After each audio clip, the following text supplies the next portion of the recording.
Olá pessoal, bem-vindos a mais uma atividade de modelação animal do projeto Biologia, Ciência e Diversão. Meu nome é Gustavo e nesse episódio você vai aprender a fazer uma tartaruga marinha e também vai aprender muito sobre a biologia dessa tartaruga. Primeiro você vai conhecer um pouco da tartaruga marinha e depois você vai aprender a modelar ela com a massa que eu já ensinei a fazer em um vídeo anterior, tá bom? As tartarugas marinhas são répteis que nascem em terra, mas vivem no mar. São encontradas em várias regiões do mundo, principalmente no Brasil. Esses animais são conhecidos por ter uma carapaça no dorso, ou seja, em cima do corpo, e um plastrão no ventre, ou seja, embaixo do corpo. A carapaça é constituída por placas córneas muito duras, fusionadas com as vértebras.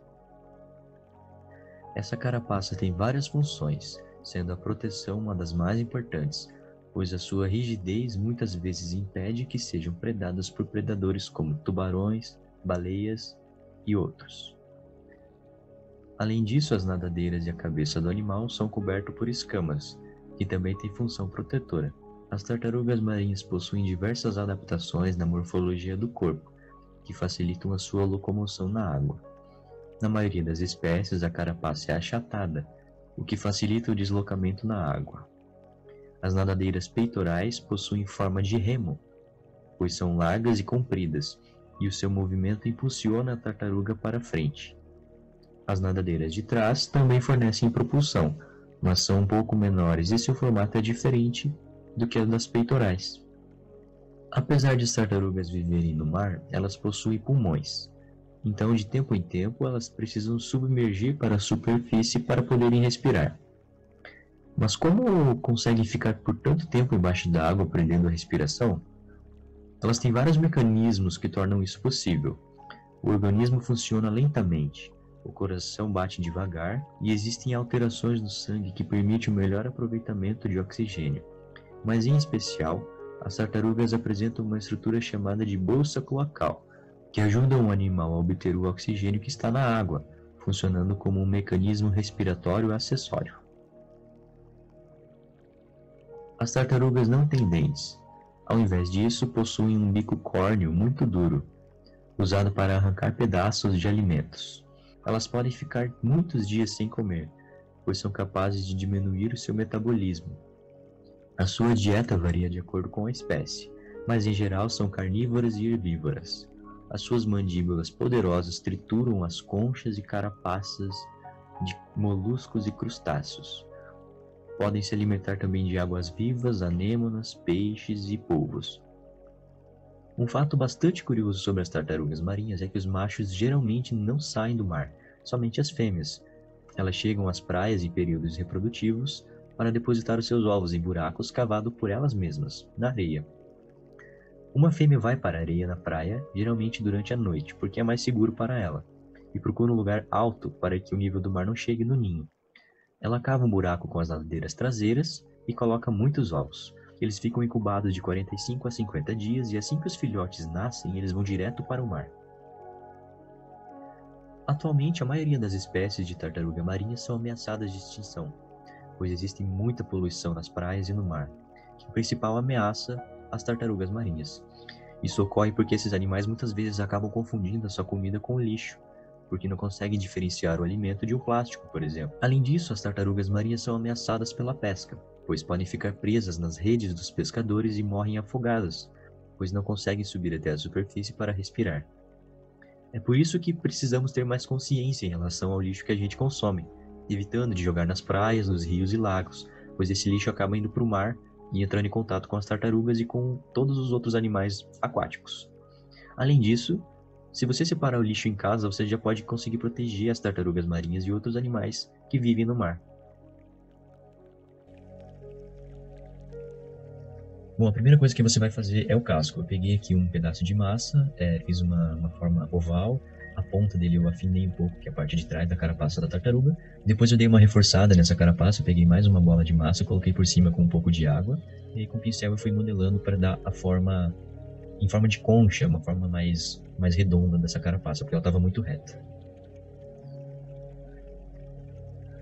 E aí você tem a carapaça, depois que já estiver seca, e os membros que eu também já fiz. Você pode estar vendo na foto original como faz. E vai ficar dessa forma aqui. Eu fiz um pouco maior para ficar mais fácil de colar na carapaça depois. Bom, aqui eu fiz um rabo, caso você queira fazer, mas eu não utilizei ele para fazer essa tartaruga, porque a própria forma do casco atrás já dá uma aparência de um rabo. Bom, agora você vai acrescentar alguns detalhes na cabeça. Eu deixei ela um pouco maior, mais redonda, e acrescentei 2 olhos. Fiz 2 bolinhas pequenas e coloquei uma de cada lado da cabeça. Nessa hora também você pode fazer 2 furos entre os 2 olhos, que vai representar as narinas dela. Depois que isso secar, você já pode desenhar com lápis, como eu fiz aqui do lado. Desenhar um pouco as manchas, a marca das pálpebras dos olhos e a parte da sobrancelha um pouco acima dos olhos. Bom, aí você vai fazer a parte de baixo da carapaça dela, que se chama plastrão. É essa parte aqui. Você vai fazer ela um pouco menor do que a carapaça e sem ser curvada. Ela não vai ter nenhuma curvatura, é só um pedaço da massa, assim, nessa forma aqui. A carapaça já vai estar seca, então você já pode desenhar as linhas com lápis, as linhas que demarcam as placas córneas da tartaruga, né? E depois pode passar com canetinha ou com tinta preta, se você tiver, vai ficar melhor. Aí você vai pegar a carapaça e o plastrão e vai verificar se eles estão se encaixando. Se ele estiver se encaixando, beleza, você já pode colar os membros da tartaruga na carapaça. Vai ficar desse jeito aqui. E depois de colar, você coloca a carapaça embaixo e cola a carapaça em cima dos membros. Daí você vai ver que vai ficar uns buracos aqui e você preenche com massa. E aí quando secar, tá pronto, daí é só pintar. Para fazer a pintura, primeiro você vai pintar toda ela de marrom. Eu tive com cuidado aqui para não passar por cima da canetinha, porque senão você não vai conseguir ver as marcas que você fez. Depois eu passei mais uma camada de marrom um pouco mais claro, e aí na borda dela eu passei o amarelo, assim. Aí vai ficar dessa forma aqui, é um pouco bagunçado, mas depois que você delimitar as marcas com a tinta branca dessa forma aqui, ela vai ficar com um aspecto mais bonito. Depois que eu fiz, eu errei, com certeza, passei um pouco para fora, dei uma borrada, mas aí eu peguei um lápis colorido, ou até mesmo um lápis de escrever, e fui dando uma arrumada para dar a forma das linhas que eu tinha feito antes. Aí depois você vai pintar os membros e a parte de baixo, que é o plastrão. Os membros vão ser um pouco amarelos, eu usei nessa tinta aqui um amarelo diluído em branco, e ele ficou amarelo claro. Eu pintei a cabeça, essa parte aqui dos lados, e para pintar o plastrão e esses membros das nadadeiras da frente e de trás, eu escureci um pouco esse amarelo, ficou um pouco amarelo queimado. Eu acrescentei um marrom. Aí você pode delimitar as linhas do plastrão e depois é só dar os detalhes finais, que seria desenhar as marcas da cabeça. Eu fiz com canetinha, você pode fazer com canetinha também, até mesmo uma caneta serve. Tinta preta também pode ser. Nas nadadeiras eu fiz dessa forma aqui, no meio algumas pintas e nas bordas essas pintas um pouco mais grossas, que representam as escamas da tartaruga. Na cabeça ela tem algumas escamas também, e essas linhas aqui é para mostrar a flexibilidade do pescoço dela. E aí tá pronta a tartaruga. Ela vai ficar desse jeito aqui. Essa é a forma dela na natureza real e é aqui ela finalizada. Bom, é isso, pessoal. Muito obrigado por assistirem esse vídeo. Até mais.